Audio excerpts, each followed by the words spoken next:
Assalamualaikum warahmatullahi wabarakatuh. Apa kabar semuanya anak-anak? Semoga kita semua ada dalam keadaan sehat walafiat. Amin ya robbal alamin. Di sini Ibu akan memperkenalkan diri. Perkenalkan, nama Ibu Putri Anggiani. Di sini Ibu mengajar mata pelajaran Ilmu Pengetahuan Sosial kelas 7. Nah, tapi yang mengajar Ilmu Pengetahuan Sosial kelas 7 nggak hanya Ibu ya. Ada dua orang. Yang pertama ada Pak Hasep Paliwawan dan yang kedua ada Ibu. Untuk materi pertama akan disampaikan oleh Ibu.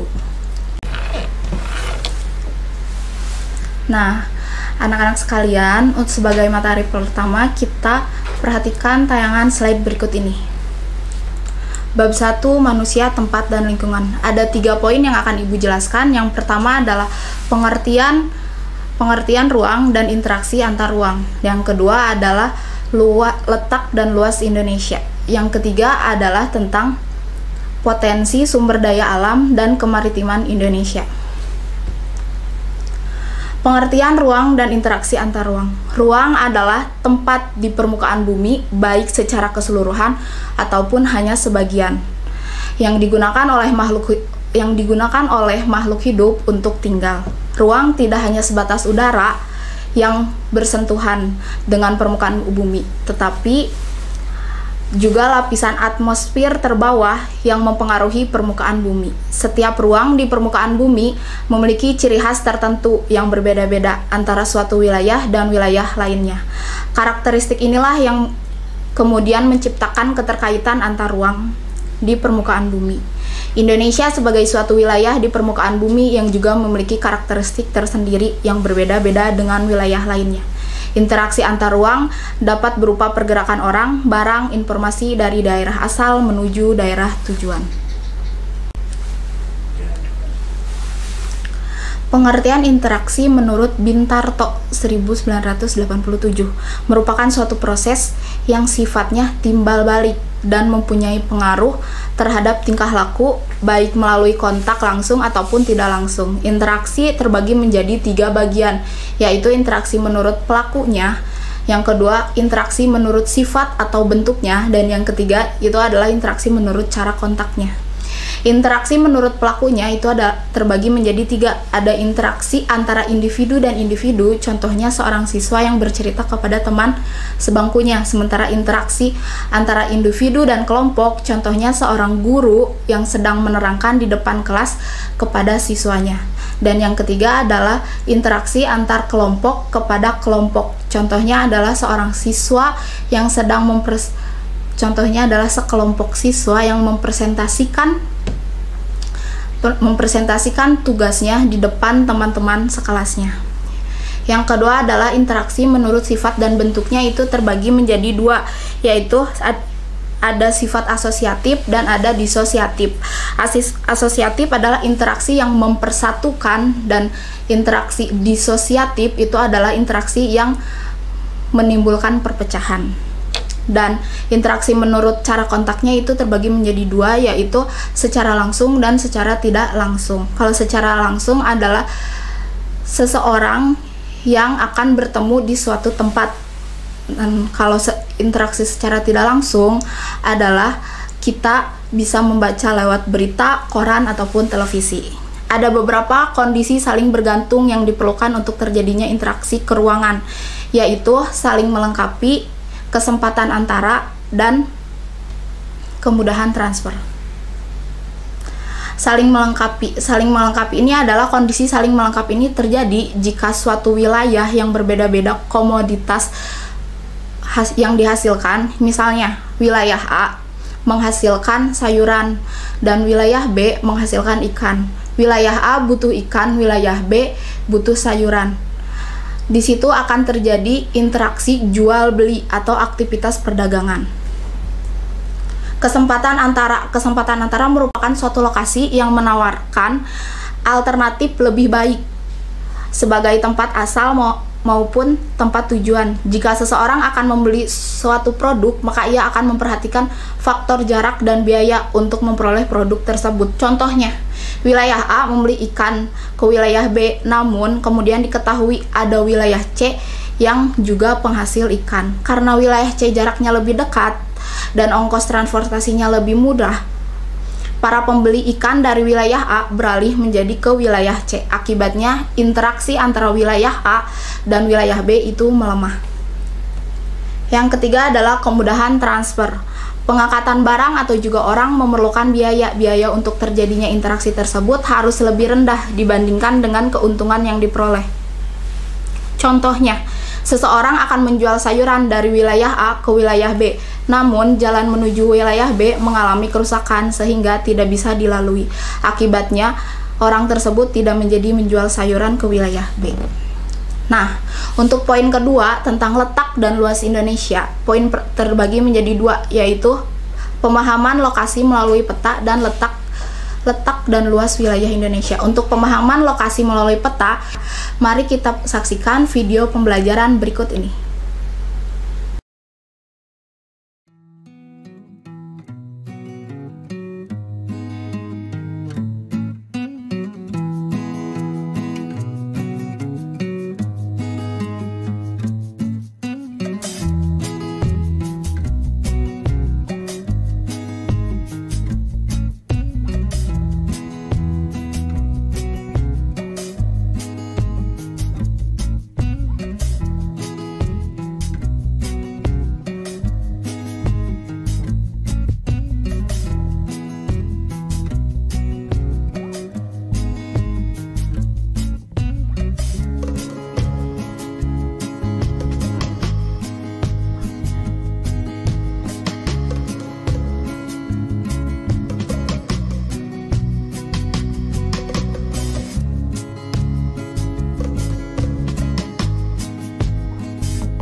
Nah, anak-anak sekalian, kalian telah menyaksikan video pembelajaran tentang pemahaman lokasi melalui peta. Selanjutnya, kalian akan menyaksikan kembali video pembelajaran tentang letak dan luas wilayah Indonesia. Halo sahabat cerdas, kali ini kita akan belajar tentang letak wilayah Indonesia. Letak wilayah Indonesia terdiri dari letak geografis dan letak astronomis.